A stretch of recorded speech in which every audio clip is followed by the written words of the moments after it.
सम्मानित मुल्क के मालिकों, मैं बौद्ध भिक्षु सुमित रतन इस समय पहुंचा हुआ हूं उत्तर प्रदेश के बहुत ही खूबसूरत जनपद जिसे हम मऊ कहते हैं।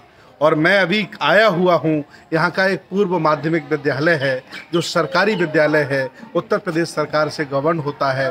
और उसके प्रधानाचार्य हमारे साथ डॉक्टर रामविलास भारती जी हैं, जो इस विद्यालय को बनाने में, संवारने में और इसे खूबसूरत बनाने में इन्होंने अपना जीवन अर्पित कर दिया है। और अपने जीवन से कम 10 लाख रुपए इन्होंने इस विद्यालय को सजाने में, खूबसूरत बनाने में, बच्चों को बेहतर दुनिया दिखाने में, विज्ञानवाद, तर्कवाद और शिक्षा का मूल्य क्या ये बताने में खर्च किया है। मैं पहले आपको विद्यालय दिखाना चाहता हूँ, फिर प्रधानाचार्य से आपकी बात कराऊंगा। एक नज़र डालिए आप, कितना खूबसूरत विद्यालय है।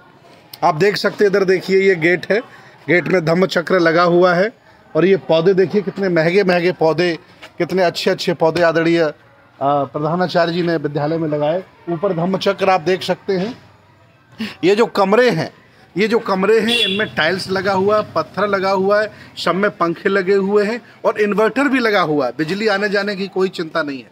जो सुविधाएं इंग्लिश मीडियम स्कूल में प्राइवेट स्कूल वाले नहीं दे सकते हैं, आदरणीय प्रधानाचार्य जी ने अपने विद्यालय में अपने बच्चों के लिए करके दी हैं। ये मिसाल कायम की है। मैं आपको सामने दिखाना चाहता हूँ, विद्यालय का नाम लिखा है, आदरणीय प्रधानाचार्य जी आपके साथ खड़े हैं। और इधर देखिए, इन्होंने स्टेज बनाया है। यहाँ पर चाहे 15 अगस्त हो, 26 जनवरी हो, बुद्ध जयंती हो, कोई भी कार्यक्रम होता है तो यहाँ बच्चे अपना प्ले करते हैं। कोने में एक चैम्बर आपने बनाया है, वो बहुत ही अच्छा चैम्बर है।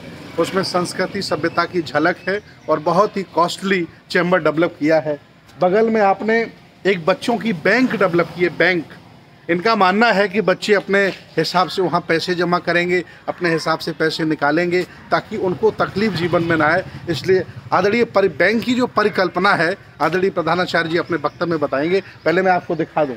इसके बाद आपने वहाँ पुस्तकालय डेवलप किया, पढ़ सकते हैं, महाबोधि पुस्तकालय एवं वाचनालय। ये पब्लिक के लिए इन्होंने खोला हुआ है। कोई भी व्यक्ति स्कूल टाइम में आकर के पढ़ सकता है। और इन्होंने लगभग लाखों रुपए की किताबें वहाँ जुटाई हैं, काम कर रहा है। इतना ही नहीं, आपने साइंस प्रयोगशाला भी एक बहुत अच्छा बनाया है। लोग इंटर कॉलेज में प्रयोगशालाएं नहीं बना पाते, इंटर कॉलेज में विज्ञान की चीज़ें नहीं जुटा पाते हैं। आपने कक्षा 8 के सरकारी विद्यालय में ये सब बनाने का, जुटाने का साहस दिखाया है। व्यक्ति चाहे तो क्या नहीं कर सकता, इन्होंने करके दिखाया है। ये बहुत सुंदर देख सकते हैं, पौधे लगे हुए हैं, सारी चीज़ें इन्होंने डेवलप की हैं। आइए हम आपको प्रधानाचार्य जी से मिलवाते हैं। और मैं चाहता हूं कि संक्षेप में इस विद्यालय की कहानी और उसका उद्देश्य, वो क्या दुनिया को संदेश देना चाहते हैं, शिक्षाविदों को, विद्यालयों को और देश भारत के कल्चर को क्या वो संदेश देना चाहते हैं। आखिर उन्होंने ज़मीन घर में क्यों नहीं खरीदी, अपना बड़ा घर क्यों नहीं बनाया, वेतन से कम 10-15 लाख रुपए लगा करके उन्होंने इस विद्यालय को चमकाया है, ऐसा इन्होंने क्यों कदम उठाया है। आदरणीय प्रधानाचार्य डॉक्टर रामविलास भारती जी मेरे साथ हैं। आदरणीय भारती जी बताएं। बहुत बहुत साधुवाद तेज जी। सबसे पहले तो आपका और आपकी पूरी टीम का हमारे विद्यालय में बहुत बहुत स्वागत और अभिनंदन है कि आप जैसे व्यक्ति आकर के हमारे विद्यालय को भी एक तरह से धन्य किया है। और जो हम बच्चों को पढ़ाते हैं, महापुरुषों के रूप में, महान व्यक्तित्व के रूप में जो भंते लोगों का भी जिक्र आता है, आज मैं उन भंते से भी बच्चों का परिचय खूब करा पाया हूँ कि जो तुम किताबों में पढ़ पा रहे थे, आज तुम देखो किस प्रकार के भी भंतेगण रहते हैं। तो साथियों, पहली बात कि मैं इस विद्यालय को जो बनाने का जो हमारा सपना था, मूल ये था कि एक वंचित समाज और जो गरीब लोग होते हैं, जो अपने बच्चों को जाकर के बेहतर एक सरकारी स्कूलों में नहीं पढ़ा पा रहे हैं, प्राइवेट स्कूलों में नहीं पढ़ा पाते जहाँ हज़ारों की फीस लगती है। मुझे लगा कि इन बच्चों के सपने बड़े होने चाहिए, इसलिए हमने उनके सपने बड़े दिखाए और उन सपनों के साथ साथ बड़ी सोच पैदा किया। और साथ साथ मुझे लगा कि दृढ़ संकल्पित होकर के उस सपने को कैसे पूरा किया जाए, इसके लिए हमने इस तरीके के विद्यालय का निर्माण किया, जिससे कि लोगों को जो सरकारी के प्रति भावना है वो, और ये कि भाई पढ़ाई नहीं होती, ये भावना को हमने गलत करने की कोशिश की है कि जो कुछ बेहतर हो सकता है वो सरकारी हो सकता है। अगर आम जनता का, समाज का अगर हित करना है तो जो भी हमारे सरकारी तंत्र हैं उसको मजबूत करना बहुत ज़रूरी है, क्योंकि सरकारी तंत्रों को मजबूत करने का मतलब आम जनता का हित चाहना, लोक हित के रूप में उसे क्रियान्वित करना भी होता है। इसलिए हमने इस विद्यालय को बनाने की कोशिश की। आप देखेंगे कि भारतीय जो कल्चर है, जो हम राष्ट्रवाद से एकदम प्रेरित होकर के भारत की जो परिकल्पना है कि अनेकता में एकता की जो संस्कृति हमारी मानी जाती है, उस संस्कृति में जो एक संस्कृति ऐसी है जो समता, स्वतंत्रता, बंधुत्व पर आधारित एक देश का निर्माण चाहती है, तो उसको हमने इसमें स्थापित करने की कोशिश की, जिससे कि बच्चों को ये लग सके कि नहीं, हमें एक बेहतर समाज का निर्माण करना है। उनमें हमने तार्किकता भरने की कोशिश की, तार्किकता के साथ वैज्ञानिक दृष्टिकोण हमने कोशिश किया है कि उनके अंदर आ सके, और एक बेहतर समाज का निर्माण कैसे करते हुए अपने जीवन में अपने लक्ष्यों को प्राप्त कर सकें। लक्ष्यों का निर्धारण करना भी हम लोगों की, शिक्षकों की जिम्मेदारी है कि उन्हें बना सकें। तो जो विद्यालय हमने इतना खूबसूरत बनाने की कोशिश थी, यही था कि बच्चे सपने देख सकें और उन सपनों को प्राप्त करें। उनके घर झोपड़ियों के पड़े हुए, मैं हर गार्जियंस के घर जाता हूँ और जाके देखता हूँ कि इनके पास खाने तक की भी दिक्कतें होती हैं। तो मुझे लगा कि इन बच्चों को अगर घर पे सुविधाएं नहीं है तो वो विद्यालय में रह करके वो सारी की सारी चीज़ें प्राप्त कर सकें, और इस तरीके के विद्यालय जैसा उनका घर हम कोशिश करते हैं कि बनाया जाए, वो जाकर के घर पे बेचैन हो जाए और ये सोचें कि हमें भी इसी तरीके के अपने घर का निर्माण करना है, हमें भी ऐसे ही बनना है। इसलिए हमको लगा कि ये सपने दिखाने चाहिए। हमने लाइब्रेरीज का निर्माण किया और एक पब्लिक लाइब्रेरी बनाई,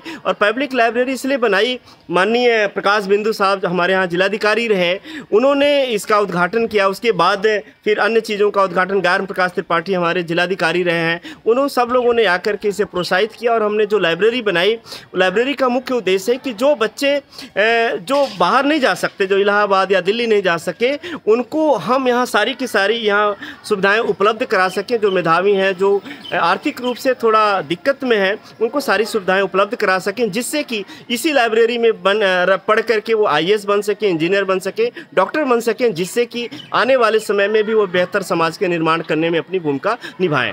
दूसरी बात कि हम लोग जैसे इस विद्यालय से जो भी बच्चे 8वीं तक का चूँकि है, 6, 7, 8 3 क्लासेज हैं, तो जो बच्चे यहाँ से जाते हैं, मैं कोशिश करता हूँ कि हर बच्चों का निःशुल्क एडमिशन मैं अपने वेतन से पैसा लगा करके 40 से 50 बच्चों का हर साल एडमिशन कराता हूँ। और हमने एक छात्रवृत्ति भी माता पिताजी के नाम पे बरखू जगपुरनी शैक्षिक छात्रवृत्ति देते हैं, और वो 1200 रुपये पर वार्षिक उन बच्चों को दे रहे हैं, और 25 बच्चों को अभी हम दे रहे हैं। मेरा लक्ष्य है कम से कम 100 बच्चों को पढ़ा सके, और ये छात्रवृत्ति वो तब तक हम देते हैं जब तक बच्चा 8 के बाद, एडमिशन के बाद 9th में वो पोस्ट ग्रेजुएट ना हो जाए, ये नहीं कि बीच में छोड़ना है। मैं चाहता हूं कि वो बच्चा पोस्ट ग्रेजुएशन तक पढ़े, जिससे कि शिक्षा को समझ पाए। हमने लाइब्रेरीज दी, उसके बाद साइंस रूम दिया, हमने जो बैंक बनाया हमारा, ये बैंक का है कि ITE जो हमारा राइट टू एजुकेशन है, उसको ध्यान में रखते हुए जो बच्चा कभी कभी जाकर के कुरकुरा खाता है 2 रुपये का, कहीं टॉफ़ी खा लेता है, तो हम लोगों ने एक ऐसा हमने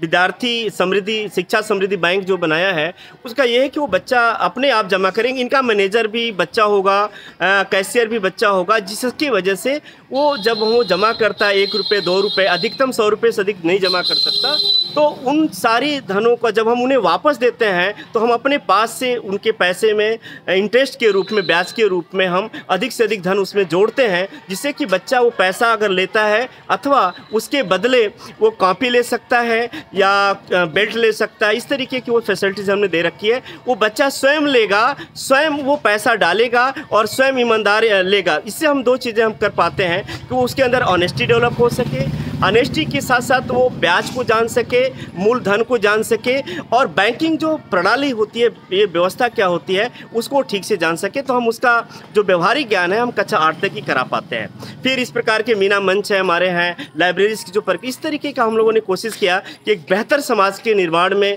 हमारा शिक्षा का कितना बड़ा योगदान हो सकता है, क्योंकि ये हमारी पौध है और ये पौध कल जाकर के वृक्ष देने वाली है, वृक्ष बनेगी और एक बेहतर फल देगी। तो उम्मीद है कि ये विद्यालय से से जो बच्चे निकलेंगे, इसमें से कुछ भी अगर खास विद्यालय बच्चे बन गए, जिन्हें हम बच्चों को महान व्यक्तित्व पढ़ाते हैं, ग्रेट पर्सनालिटीज़ पढ़ाते हैं, तो उसमें से एक भी अगर बच्चा निकल गया तो हमारे विद्यालय ही नहीं बल्कि जिले ही नहीं बल्कि देश का नाम रोशन करेगा और एक बेहतर परिकल्पना जो महापुरुषों की है उसके दिशा में जाकर के एक बेहतर भारत का निर्माण कर सकते हैं, एक समृद्ध भारत और प्रबुद्ध भारत का निर्माण कर सकते हैं। ऐसा मेरा अपना विचार है कि छोटे से स्तर पे हम सब लोग जितने सर्विसमैन लोग हैं और जितने सक्षम लोग हैं इस तरीके का पहल करें तो एक बेहतर समाज का निर्माण कर सकते हैं। बहुत बहुत धन्यवाद। एक बात और आपको बताना चाहता हूँ, इस विद्यालय में पढ़ने वाले बच्चे प्रस्तावना पढ़ते हैं भारतीय संविधान की, चाहे वो हिंदी में हो चाहे वो इंग्लिश में। यहाँ पढ़ने वाले बच्चे अंधविश्वास से मुक्त होते हैं, विज्ञानवादी तर्कवादी होते हैं। यहाँ के बच्चे अपने नाम के आगे जाति लगाने में शर्म महसूस करते हैं। उन्हें ऐसा माहौल दिया जा रहा है विज्ञानवाद, तर्कवाद का, मानववाद का, कि अच्छे नागरिक बनने का प्रयास करें। जितनी भी जीवन में सुविधाओं की ज़रूरत है वो सारी की सारी आदरणीय प्रधानाचार्य जी ने यहाँ जुटाई। यहाँ आकर के मुझे बहुत खुशी हुई और मैं संदेश देना चाहता हूँ जितने भी हमारे सरकारी टीचर्स हैं उनको मैं निवेदन करना चाहता हूँ कि आप भी अपने विद्यालय में इस स्तर के काम कर सकते हैं। ऐसा करके आप कुछ अलग करके बच्चों की मदद कर सकते हैं और लोगों को सरकारी विद्यालय में जोड़ सकते हैं। भारत में जो निजीकरण करना चाहते हैं उनसे भी मैं कहना चाह रहा हूँ कि अगर राष्ट्रीयकरण करोगे और ऐसे जिम्मेदार लोगों को जिम्मेदारी दोगे तो राष्ट्रीयकरण को ये बेहतर बनाएंगे, जो भारत के लिए होगा मजबूत और संविधान के लिए होगा मजबूत और लोकतंत्र के लिए होगा मजबूत। आप कभी भी मऊ आइए तो इस घरौली के प्राथमिक विद्यालय में, पूर्व माध्यमिक विद्यालय में ज़रूर आइए। यहाँ आकर के आपको सुखानुभूति होगी और एक नई चीज़, नई दुनिया देखने को मिलेगी। बहुत बहुत धन्यवाद, बहुत बहुत साधुवाद। धन्यवाद।